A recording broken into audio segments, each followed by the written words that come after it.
Siema ponownie. Pewnie myślicie, że skoro już tyle się narobiliście, to czas budować, co nie? No nie, jeszcze nie. Bo zanim poświęcisz miesiące i dziesiątki tysięcy na produkt, musisz odpowiedzieć sobie na jedno pytanie. Czy ktokolwiek to faktycznie kupi, jak już przyjdzie na to czas? How was work today? Oh, pretty good. We got a new client and the bank will make a lot of money. A zatem rozpoczynamy etap walidacji. I nie rozmowy z kolegami, którzy mówią, fajny pomysł, to nie jest walidacja. Walidacja to moment, gdy ktoś wyciąga portfel, albo przynajmniej adres e-mail, What client? I cannot tell you, it's confidential.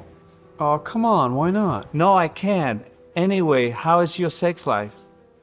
i dziś pokażę Ci kilka technik walidacji, które możesz zrobić bez kodzenia i w zasadzie bez budżetu, albo może z minimalnym budżetem. Tanio, szybko i możesz zacząć dziś. Zaczniemy oczywiście od landing page'a, czyli najbardziej klasycznej metody, taniej i dostępnej dla wszystkich. Ogólnie nie wyobrażam sobie pomysłu digitalowego, który wcześniej nie zbuduje tak zwanego LPK. Stawiasz prostą stronę Webflow, Framer, cokolwiek i na niej opisujesz problem, Twoje rozwiązanie oraz propozycję wartości dodanej. Dodatkowo wklejasz call to action, kup teraz, rozpocznij darmowy trial, ale gdy ktoś kliknie, zamiast płatności dostaje formularz jeszcze nie gotowe, dołącz do waitlisty. Co testujesz? Testujesz, czy Twój przekaz rezonuje. Jaki procent ludzi klika call to action? Jaka konwersja z prowadzonych kampanii? Koszt to tylko cena narzędzi i hostingu, a czas to kilka godzin Twojej pracy. Landing page możesz traktować jako punkt zbiorczy swoich działań i przydaje się przy każdej technice walidacji. Ale skąd wziąć na niego ruch? Można na przykład puścić AdSense. 500 do 1000 zł budżetu wystarczy, żeby zrozumieć, czy ludzie są zainteresowani. Możesz tym testować koszt pozyskania leada, wskaźniki klikalności oraz to, które komunikaty rezonują najlepiej. Ogólnie sprawdzasz, czy potrafisz w ogóle docierać do grupy docelowej. A czasami odkrywasz te grupy, które pominąłeś i dowiadujesz się, z kim Twój pomysł rezonuje najlepiej. Następnie Video Explainer. Statystycznie więcej ludzi woli oglądać niż czytać. Dlatego warto dostarczyć im propozycję wartości w takim formacie, jaki lubią najbardziej. Nagraj 60-90 sekundowe wideo wyjaśniające Twój pomysł.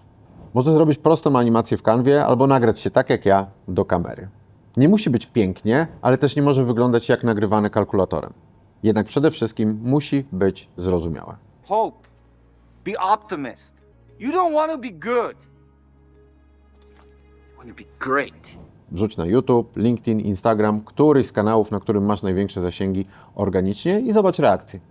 Co testujesz? Testujesz to, czy ludzie w ogóle rozumieją koncept, jakie pytania zadają i czy w ogóle komentują. Koszt to 0 zł, jeśli jesteś w stanie zrobić to sam, ale przyda się trochę kasy na promocję. Ogólnie najlepiej działa w przypadkach, gdy faktycznie pracowałeś nad zbudowaniem community wcześniej. There's not enough people.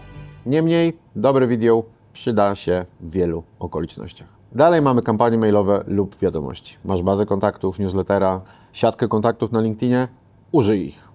Wyślij maila: hej, buduję narzędzie X, które rozwiązuje problem Y. Czy byłbyś zainteresowany przetestowaniem? No oczywiście nie tak ma to brzmieć, ale rozumiesz, o co chodzi. I'm very talented and I have many good ideas. Don't walk up to people's table and do this. That's not how it works in this business, okay? Which way? Tell me how to do it. Co testujesz? Testujesz przede wszystkim reakcje odbiorców i ich zainteresowanie. Możesz też testować grupy docelowe, buyer persony i warianty value proposition, ale o tym chwilę później. Koszt to 0 zł. Kampanie takie oczywiście można przeprowadzać też na zimno, jednak z doświadczenia wiem, że niskie wskaźniki odpowiedzi demotywują founderów całkiem mocno. Także tak, testuj, próbuj, ale proszę nie zrażaj się brakiem odzewu. Cold messaging to trudny temat i wymaga sporej dawki doświadczenia. Jest wiele aspektów, jakie musisz wziąć pod uwagę, ale to prawdopodobnie wyjaśnię w przyszłości. Wspomnę jeszcze o listach intencyjnych, bo to jest walidacja level hardcore i raczej sprawdza się w projektach wymagających sporej dawki dopasowania do odbiorcy, szczególnie istotne dla B2B. To ten rodzaj walidacji, gdy idziesz do potencjalnego klienta i mówisz: zbuduję rozwiązanie X, które rozwiązuje Twój problem Y. Jeśli to zrobię, czy podpiszesz letter of intent, że kupisz to za Z złotych. Listy intencyjne to nie kontrakt, a jedynie psychologiczne zobowiązanie, które, pamiętaj, nie ma mocy prawnej. I don't think I will ever get it.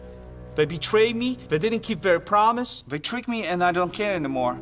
Co testujesz? No testujesz to, czy realnie ktoś chce to kupić. I to nie tylko fajny pomysł, ale tak, wezmę to, jak już będzie gotowe.